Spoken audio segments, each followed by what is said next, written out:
Hey guys, welcome back to Sports Crazies. Today we'll talk about why Adam Silver is the worst ever sports commissioner. Let's head into it. Number 6. Logos on uniforms.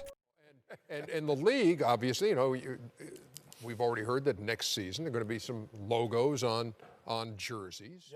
What David Stern did for the NBA was make the league a global enterprise. The international fan market is entirely a product of Stern's work, as is the rapid growth of the NBA on a domestic level. What's most significant about this fact is that the NBA did not require the placement of advertisement on jerseys. As we admire iconic photographs of LeBron James hugging his first career NBA championship, we do not have to see McDonald's pasted across his chest. Brandings would tarnish the memories being created by NBA players. Congratulations, you're the first team in the history of the NBA to come back from a 3-1 deficit.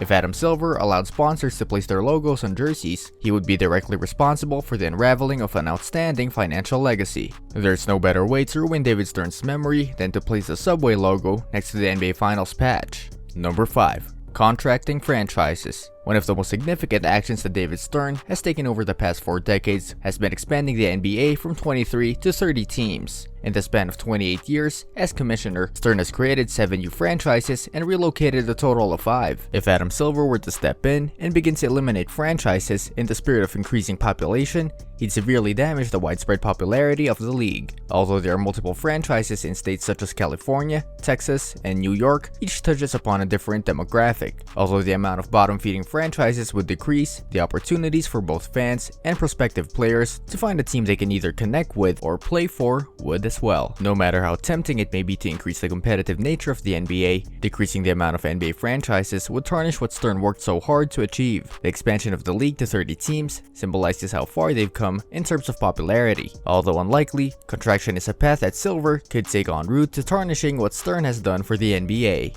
Number 4. TV deals gone wrong. Yeah, I checked, but every hour is blocked off as Dame time, so I wasn't sure.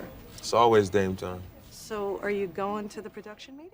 One of the greatest feats of David Stern's legendary tenure as commissioner is how he has brought the NBA to live television. Although Adam Silver is almost certain to never change that, there is room to make mistakes on the most important aspects of the NBA's television appearances, negotiating with the raw networks and shortchanging either side of the deal. The NBA has been working with TNT since 1988. Most recently, the cable broadcasting giant has brought the league extraordinary popularity due to their pre- and post-game show panel of Ernie Johnson, Kenny Smith, Charles Barkley, and Shaquille O'Neal. Unsullied by sponsorship.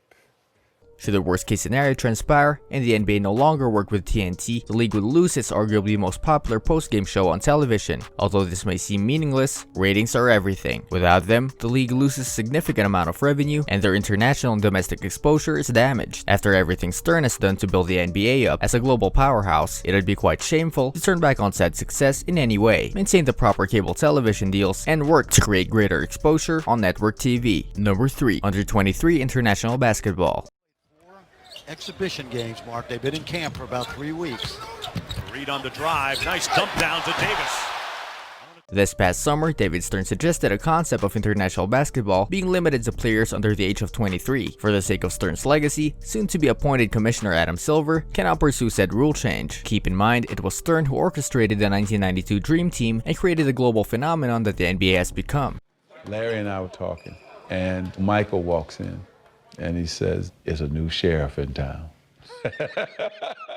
Fortunately for Silver, FIBA chief Patrick Baumann has already stated that no age limit will exist in 2016. An alteration to the rules cannot transpire for at least 4 more years. Now he just needs to make sure it doesn't happen anytime after that. Now I should make it clear that I am in full support of a younger initiative for international basketball. The fact of the matter is, it is the NBA star power that creates such extraordinary attention on the international competitions. To remove the American superstars would be to eliminate the hype surrounding the games. For the sake of competition, the games would be better if the under 23 initiative were taken. Outcomes would be closer, that would exist, and interest in the process of winning the gold medal could potentially rise. As soon as one American team fails, however, future generations will be marred by complaints of the lack of stars.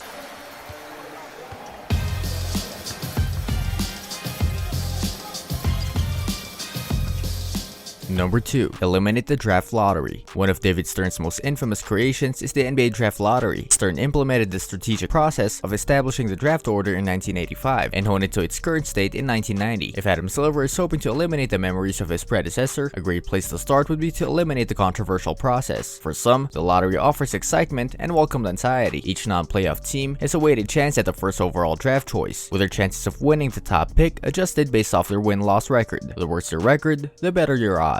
For others, it is a process that is detrimental to the teams that are actually in need of improvement. I am having a very bad day. I am in no mood. And then the third pick. Not number 2. Yeah, I mean, you can't even get to the top 2. Today is one of the worst days that I've had in a long time. Take the 2012 Charlotte Bobcats, for instance. Williams turns the corner, gives it up. Humphreys went for the windmill, and Thomas will get credit for the block. Who set an NBA record for the worst win percentage of all time at .106 after going 7-59. Unfortunately, it was the 21-45 New Orleans Hornets who won the top draft choice. The first pick in the 2012 NBA draft, the New Orleans Hornets select Anthony Davis.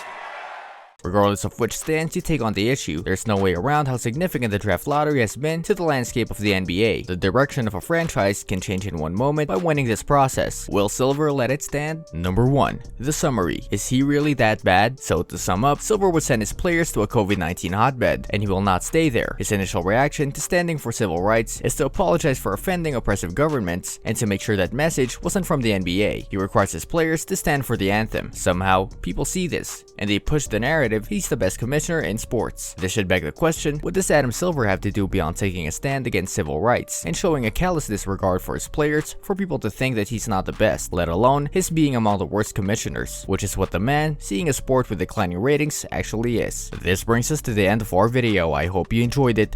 Hit like if you did, and don't forget to subscribe to our channel so that you don't miss any of our videos in the future.